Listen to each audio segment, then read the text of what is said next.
para a nossa entrevista de todas as tardes aqui no Bandeirantes Acontece, nós recebemos hoje a notícia da inflação.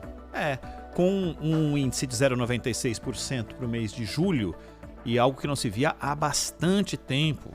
A gente está falando de inflação que em 12 meses está chegando a 8,99%, longe da meta estabelecida de 5,25%. O que está acontecendo? Será que a gente está... Alguma coisa ficou pelo caminho de tudo que a gente tem conversado ao longo dos meses acerca desse ano de 2021 e de que maneira vamos lidar com a questão inflacionária? Para falar sobre esse assunto, mais uma vez nos atende, sempre com gentileza, o André Perfeito, economista-chefe da Necton. Tudo bem, André? Como vai? Boa tarde. Olá, boa tarde a todos. André, a gente nas nossas entrevistas com você, com outros economistas, a gente, quando veio falando de inflação em outras oportunidades, a gente sempre falava de um cenário. Vai pintar isso, tal alimento vai entrar na safra, vai diminuir o valor, depois tem outra coisa, a questão da energia em algum momento vai deixar de ser fundamental, mas agora é fundamental, os reservatórios estão baixos. André, eu não estou conseguindo vislumbrar e me ajuda nessa. Qual é o próximo momento em que a gente vai ter algo que pode se transformar em uma curva que não vai fazer o ano fechar com uma inflação muito acima daquilo que a gente imaginava, ou 9%, e levando a resultados de reajustes em inúmeras outras coisas que aí sim vão impactar no ano de 2022? Bem, olha, a inflação que a gente está vendo ao longo desse ano, desde o ano passado, tem dois conjuntos de inflação, por assim dizer. Tem uma inflação que é culpa da pandemia, que você teve desorganização do tecido econômico, aí começa a gerar custo, uma série de problemas que acaba atrapalhando muito a produção, porque isso é importante de colocar aqui para o ouvinte, a inflação não é de demanda, a inflação é de oferta, porque a demanda, todo mundo sabe, está muito frágil, a renda das pessoas está baixa, não à toa o governo e o presidente Bolsonaro estão tentando ajudar a melhorar a renda. Tem gente que diz que é populista essa medida, mas o fato é que só é populista porque, de fato, as pessoas estão precisando de mais renda. Então o problema não é de demanda, o problema é de oferta. Essa inflação de oferta, ela tem características que foram levadas por conta da pandemia e tem questões que são de outra ordem também. A gente está no meio de uma crise hídrica absolutamente severa. A gente está vendo aí, por exemplo, o preço de energia elétrica. Foi, de novo, um dos grandes vilões aí da inflação e vai continuar sendo, não tem como pensar diferente. Só a energia elétrica subiu 7,88% agora. Isso daí pode continuar batendo. Então, o receio que a gente está agora é justamente isso, que esses choques que a gente viu, por exemplo, energia elétrica, uma questão climática brasileira, mas também teve commodity, petróleo para cima, que bateu em gasolina, bateu em botijão de gás. O receio é que essas altas elas se transmitam para o conjunto dos outros preços, o que faz sentido, A energia elétrica é tudo, Não tem energia elétrica, eu aqui na corretora não consigo fazer meu trabalho, vocês da rádio não conseguem fazer o trabalho, e se fica mais caro os nossos serviços também, de tudo, de cabeleireiro a banco, tudo isso daí vai encarecer. Então, do movimento pendular da taxa de juros, Então, inflação está alta, sobe os juros, sobe a taxa básica de juros, o dinheiro fica mais caro, portanto, o consumo vai ser reduzido, haverá menos pressão de demanda e os preços caem. Quadro recessivo, caminhando para a recessão, reduz a taxa de juros, o dinheiro fica mais barato, as pessoas têm mais estímulo para crédito, para consumo, etc., para você combater um quadro recessivo. Isso é uma economia normal. Agora, nós já tivemos aqui, aliás, várias vezes, estagflação, inflação alta e recessão. E agora, você acabou de afirmar, não é um problema de demanda, a demanda está baixa, achatada. E mesmo assim, as pessoas falam dessas elevações que estão ocorrendo, ainda para o histórico brasileiro, ainda o nível da Selic está baixo, deve fechar em 7%, dizem, tal, no ano. Mas você tem gás, que independe da demanda, gasolina independe da demanda, eletricidade independe da demanda. E os preços subindo, além daquelas coisas que a demanda é fundamental, é vital, comida, remédio. Ou seja, qual a possibilidade de que essas elevações de taxa de juros, que essas elevações de fato tenham algum impacto na inflação? Uma inflação que não é por demanda. Eu acho que você já respondeu tudo, não tem muito impacto não, De fato, a alta da Selic, Bem, a taxa de juros, pensando sobre outra perspectiva, é um instrumento do sistema de metas, né? Abrir mão da taxa de juros nesse momento seria abrir mão do sistema de metas, mas dá para questionar o sistema de metas também, né? Existe não o sistema de metas em si, mas o instrumento, que é a taxa de juro monetária, né? O problema que a gente está vendo, né, que talvez a taxa de juros tenha caído para um nível que eu costumo brincar com os clientes aqui, é o seguinte: a Selic, né, de 2% foi a menor Selic que nunca existiu, porque ela caiu para 2%, mas não caiu para ninguém para 2%, né? O que a gente está tentando fazer, o Banco Central está tentando fazer, é colocar no lugar mais ou menos a taxa de curto prazo, que pode ajudar num único componente, e somente num único componente, que é o dólar. Claro que o Banco Central não vai admitir nem sob tortura que é para ajudar no dólar, mas a gente sabe que isso daí é para tentar contrapor um pouco as altas do dólar que a gente viu, o dólar está bastante pressionado e vai por aí. Mas a questão da demanda que você está conversando aqui, é isso mesmo, né? Não é porque você subir a taxa Selic no Brasil, você pode até ser muito patriota, mas não é porque a Selic subiu que o minério de ferro vai cair no mercado internacional, né? Não é assim que funciona. E outra coisa também, né? Selic não é dança da chuva.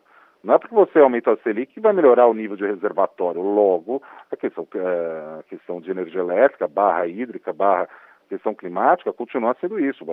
Pega, por exemplo, mesmo no IPCA aqui, subiu bastante tomate nesse IPCA agora de julho, né? Foi um dos itens que mais pesou na alimentação em domicílio, que foi o componente que mais subiu do grupo alimentação. Isso daí tem a ver com uma questão climática que foi pesadíssima agora. Então, isso para dizer que o sistema de metas tem limites e limitações fortes. Agora, eu como economista de mercado, eu só posso olhar e falar, bem, existe outro arcabouço teórico que o Banco Central está usando? Resposta, não.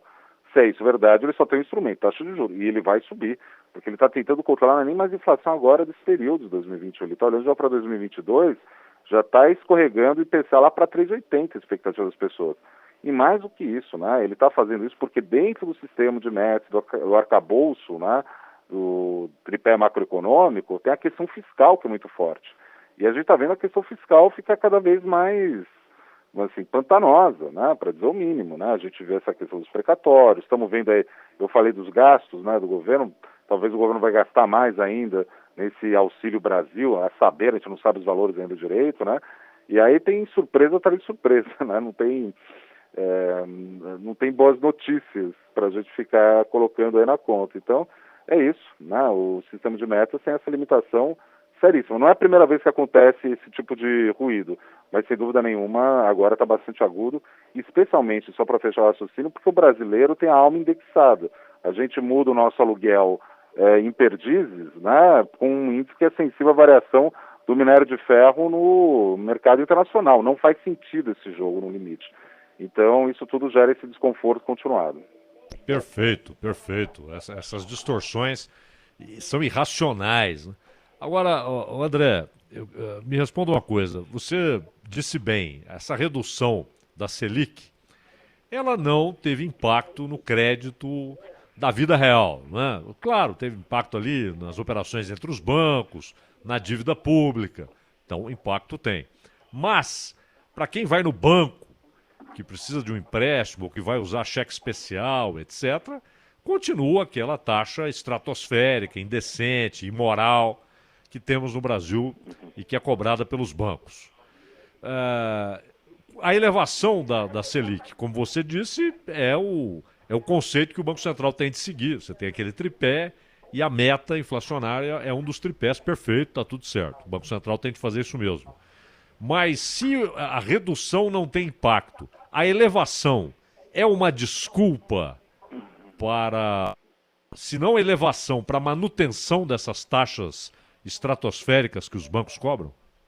Olha, tem uma brincadeira que diz que taxa de juros é que nem corda, né? Serve para puxar, mas é inútil para empurrar. O que eu quero dizer com isso é o seguinte, não é porque você baixou a taxa de juros que isso daí vai gerar crescimento econômico, porque às vezes você baixou a taxa de juros, mas o investidor pensa, bem, caiu a taxa de juros, logo eu vou investir, mas de repente a rentabilidade do investimento caiu mais ainda do que a taxa de juros, né?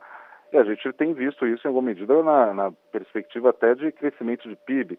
Vai crescer esse ano, é verdade, mas todo mundo aqui já entendeu, porque o ano passado estava fraco o PIB, né? Ninguém está imaginando que estamos num espetáculo de crescimento, né? Disso que se trata.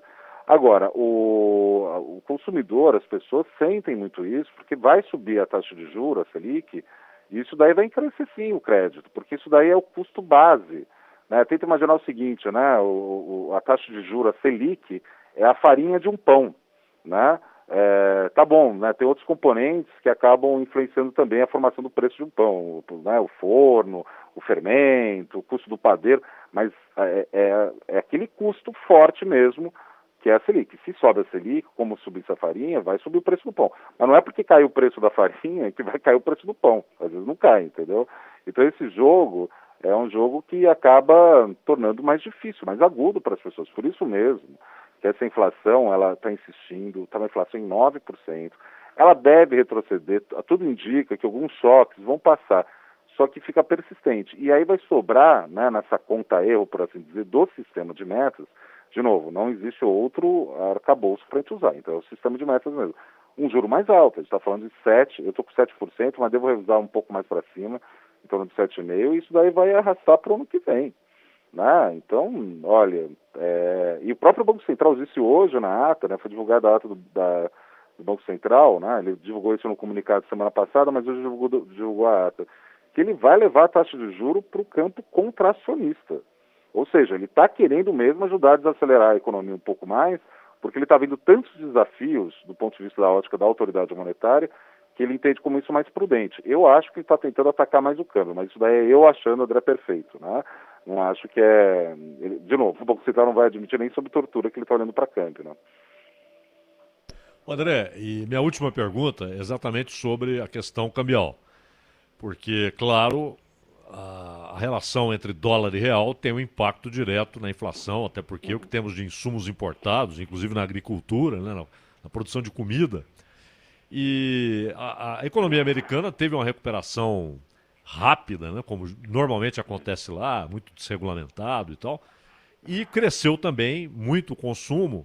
E nos últimos 2 meses, não sei se agora ainda continua essa conversa, mas houve muita especulação de que o Banco Central de lá iria aumentar a taxa de juros. Você tem essa expectativa? Você acha que eles, ainda em 2021, elevarão a taxa de juros nos Estados Unidos, o que normalmente provoca demanda por dólar e valorização do dólar em relação às outras moedas? Olha, esse ano eu acho que não. Né? Mas, assim, o Banco Central nos Estados Unidos não é que nem aqui no Brasil, que aí só tem a taxa de juro, né? Lá eles têm a taxa de juro, né, que é igualzinho aqui no Brasil, funciona. Quem é Selic aqui no Brasil? Mas eles iniciaram uma série de outros instrumentos de política monetária. Eles estão comprando dívida de longo prazo, estão comprando títulos de outras instituições. Eles estão com artilharia grande. O que talvez vai começar a acontecer é eles retrocederem nesses outros instrumentos antes de mexer na taxa de juros. Porque o problema é o seguinte, né? O juro baixo, né? Ele obviamente é bom, né? Mas quando ele sobe, né? Ele pode gerar um problema sério em quem comprou o título antes, né? Você comprou o título com uma taxa de juros de 0,1 e ele vai para 1%, esse título que está na tua mão, quer dizer que o preço do título que está na tua mão caiu, perdeu valor, né? Então eles têm que fazer com muito cuidado esse processo. Mas, de novo, bate no dólar aqui, a gente está com o câmbio agora que é 5,21, mas eu acho que a tendência é um câmbio um pouco mais forte, nem nesse patamar, eu vou deixar, é aquela outra coisa, né, também, né, Deus inventou câmbio para deixar economista humilde, porque a gente só erra a projeção de câmbio porque é fluxo, né, fica difícil às vezes a gente descobrir exatamente o que está acontecendo, mas acho que o câmbio é um pouquinho mais forte do que talvez a mediana do mercado acha, porque a gente vai subir a taxa de juros aqui, não vai subir tanto quanto o mercado entende quanto necessário, e começa a se acumular evidências que vai ter uma alta lá fora. E aí, só para juntar aqui e fechar o raciocínio, imagina o Brasil em novembro, dezembro desse ano, né, entrando no ano de 2022 com um processo eleitoral absolutamente radicalizado, né, com uma economia que ainda talvez não está mostrando sinais de força, né, então acho que isso tudo vai gerando esse mal-estar aí aos poucos, aí, que pode se refletir no dólar um pouquinho mais forte, na minha opinião. André, a última de minha parte, e pegando aqui, perguntei para os ouvintes pela nossa transmissão do YouTube quem queria fazer pergunta, e a maioria das pessoas falando de comida, né? E eu lembro que em outras entrevistas que nós fizemos, em uma delas, o tema da nossa entrevista era o arroz, né? E porque tinha ido de 12 para 30 reais o pacote de 5 quilos de arroz. Mas aí todo mundo falou que em algum momento ia baixar. E baixou, mas baixou para 25. né? E, ou seja, baixou num patamar em que as pessoas continuaram pagando o dobro do que pagavam um pacote de 5 quilos de arroz. E tem muita gente perguntando, a carne vive um momento que as pessoas simplesmente estão abandonando a carne, porque 1 quilo de colchão mole passou a custar R$ 45, e no ano passado custava 20 e poucos reais. O cenário para carne, para pecuária, aconteceu mesmo com que o arroz pode até baixar, mas vai estar num patamar muito mais alto? Olha, é absolutamente dramática a situação alimentar, eu acho, que aqui no Brasil. Esse negócio que você colocou do arroz e da carne são só exemplos mais claros que a população sente, né? Mas, enfim, né, não dá para dizer que vai voltar para o patamar anterior, né? Isso daí não é possível imaginar que vai cair os preços, né? Muito provavelmente não vai ser isso que vai acontecer. O que a gente precisa no Brasil, urgentemente, né, é tentar estancar um pouco mais a inflação, e eu acho que cabe esse processo, mas agora não vai ser a melhora não vai vir por conta de queda de preços. Eu acho que no curto prazo, se tem alguma chance de vir uma melhora, é por um aumento de renda.